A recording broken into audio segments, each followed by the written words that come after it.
பெரம்பலூர் மாவட்டத்தில் இன்று அதிகாலை முதலே பரவலாக மழை பெய்து வருகிறது.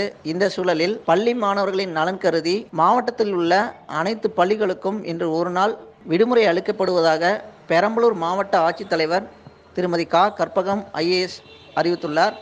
அதனைத் தொடர்ந்து மாவட்டத்தில் உள்ள அனைத்து பள்ளிகளுக்கும் இன்று விடுமுறை அளிக்கப்பட்டுள்ளது.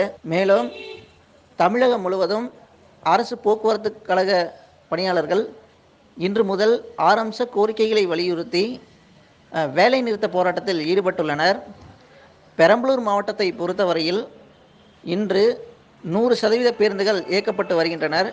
அரசு போக்குவரத்து கழக பணிமனை முன்பு மற்றும் பெரம்பலூர் புதிய பேருந்து நிலையம் பகுதிகளில் பெரம்பலூர் மாவட்ட போலீசார் பொதுமக்களுக்கு எவ்வித இடையூறும் ஏற்படாத வகையில் பலத்த பாதுகாப்பு பணியில் ஈடுபட்டு வருகின்றனர்.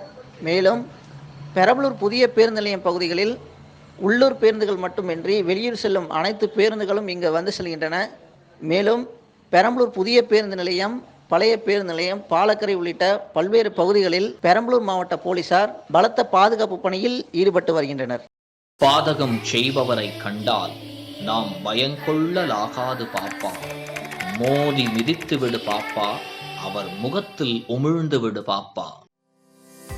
அண்மை செய்திகளை உடனுக்குடன் தெரிந்து கொள்ள இணைந்திருங்கள் இயம்நாடு தொலைக்காட்சியுடன்.